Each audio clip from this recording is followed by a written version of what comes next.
Pereira, est-ce que c'est un paradoxe face à une œuvre aussi individuelle, voire individualiste que celle de Niemeyer, de parler de travail collectif? Et j'ai toujours eu l'impression que la fin de sa production était devenue médiocre le jour où précisément l'équipe s'était dissoute, le jour où il a perdu son ingénieur, Cardoso, le jour où il a perdu ses autres partenaires.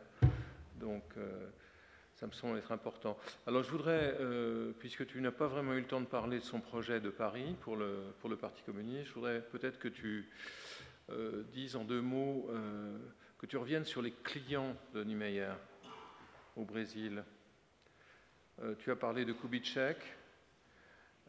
Dans le cas de Brasilia, Kubitschek était présent, il a lancé le projet, mais comment le projet a-t-il, à Brasilia, comment, il y a une période de l'activité de Niemeyer qui me semble intéressante et obscure, qui est au fond tout ce qui conduit la présidence de Goulart au début des années 60 et le coup d'État de 64 et ses réactions au coup d'État.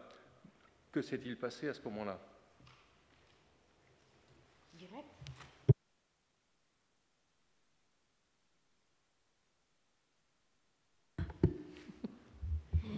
Bon, justement, je pense que ce qui est lu comme un paradoxe, c'est justement parce qu'il y a un effacement des acteurs. On insiste à les appeler seulement collaborateurs, hein, quand parfois il y a une interaction, une vraie interaction et une potentialisation des gestes. Et je pense que l'historiographie autour de Niemeyer, c'est un peu, justement, et là il faut regarder dans un rapport Brésil-États-Unis, on a mis Oscar, fait de l'époque, mais aussi fait de la générale, mais fait aussi des rapports Brésil-États-Unis, on a étouffé la dimension collective, donc même les réflexions sur la ville et sur l'urbanisme, en bénéfice d'une position un peu ambiguë, mais qui quand même a misé sur l'homme, sur les génies, sur l'exceptionnalité. Et donc on a effacé tout un sous-monde, si on peut dire comme ça, des collaborateurs, au-delà des collaborateurs, des vrais dialogues profonds. Plus des partenaires que des collaborateurs. Plus de partenaires que collaborateurs. Je pense qu'il fallait les voir comme ça. Et ce qui donne un travail énorme, parce qu'à cause des questions politiques, les archives se sont déchirées. Et donc, il faut qu'on aille client par client, groupe par groupe, pour essayer de donner à nouveau cette tessiture. Et moi, je pense que la période, justement, après Brasilia, justement après 1956, 59, que c'est les projets des pavillons, des palais des Arches, ou bien la commande déjà ici en France, que c'est 66. Je pense que c'est la période la plus fertile. Et le paradoxe majeur, c'est qu'en même temps qu'on voit justement Niemeyer mûrir de plus en plus, c'est le moment où une critique à un certain Niemeyer augmente de plus. C'est-à-dire, en écoutant tout à l'heure sur la biographie de Bachmann, on voit déjà donc une nouvelle génération, de nouvelles problématiques, de nouvelles manières de traiter les questions à la fois métropolitaine en certains cas et tout ça, et on voit toute une critique qui augmente sur Niemeyer. Je ne sais pas si j'ai bien répondu, mais pour moi, la période la plus fertile, c'est justement cette période en creux, que je n'ai pas rentré là-dedans. C'est la période où les clients, donc Niemeyer a une diversité de clients. Ce n'est plus seulement les clients institutionnels ou les clients, vraiment les pouvoirs publics. Et là, c'est la période la plus riche, peut-être plus parce que c'est là qu'il a d'autres chantiers d'apprentissage avec ses partenaires. Et donc, dans ces conséquences, l'œuvre du Parti communiste et même l'œuvre du Palais des Arches. Sur les Palais des Arches, on commence à avoir une bonne historiographie. Mais sur le PCF, les livres, comme j'ai dit, de Vanessa Groisman a été merveilleux parce que met en situation la commande elle-même.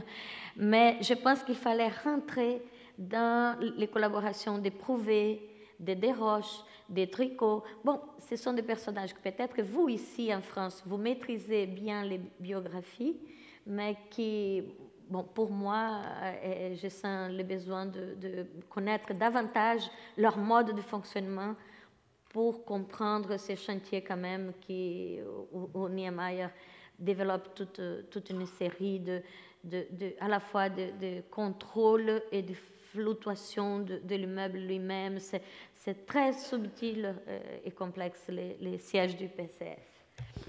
Oui, en effet, il y a... si Prouvé est intervenu, c'est notamment pour faire des fenêtres qui ouvraient dans un mur rideau, parce que la bureaucratie du PCF ne voulait pas entendre parler de l'air conditionné, qui était un complot américain, comme le Coca-Cola et le frigidaire. Donc il y a des idéologismes assez drôles. Je me tourne maintenant vers Dirk. Dirk, I was struck by your discussion of networks. Bakema caught in the networks of people coming from the resistance. And I was surprised. I have two questions, in fact. I have one question dealing with the possible relationship between open society, which has many meanings. One of the meanings is modern or late capitalism, of course. The other one is going beyond the religious and cultural fractures of the Netherlands. The question I want to raise is the following one. Is there any connection to be made between Bakema's open society and the concept of the open work of Umberto Eco and his idea that a work is complete, is open to interpretation, to appropriation, through reception? So that's question one. And the second, returning to the topic of generation, which is for me very interesting, who were Bakema's clients, typically? Were his clients from these underground networks of people from the war? Who were these guys? How did he meet them? Were there, like in the case of France, a sort of semi-formalized Freemasonry of people catering for these programs? Now, the opera aperta is, I didn't find any real connection there, right? Because it's one of the first things that comes to mind. Also because Team 10 talks about the notion of appropriation, and that could be part of an opera aperta approach. But the very word open it's not just related to Eco. It's also Oscar Hansen who talks about open form and makes it part of his pedagogical models in Poland. And open form becomes a way of openness, open form becomes a way to also talk to each other, funnily enough, without being too political about it. Because it starts to talk about processes and specific contexts and actors who was participating, etc. So, and during the Cold War period, every now and then Hansen comes, not too often, but there's and Bakema really appreciated Hansen's contribution because the open form is part of a moment in the Team 10 discourse being circulated as a text. Your other question, the networks, this is really very important and needs much more attention. And the thing is that, and this is maybe part of Dutch historiography, it's not much investigated. For instance, the whole story about, first to say is the whole story about World War II and the resistance, etc. And there's a problem there in the sense that it comes with this moral heaviness there. But so Bakema's moral credits, because he was a prisoner of war, etc., etc., worked also against him during the 70s and 80s when the neo-Marxist criticism is there and students and architects want to free themselves of this moral, let's say, preoccupation, which has almost became a kind of cliche, the architecture of good intentions, etc., that particular debate. So then this history is not very well documented, or not at all, so it requires quite a lot of work to retrace these networks.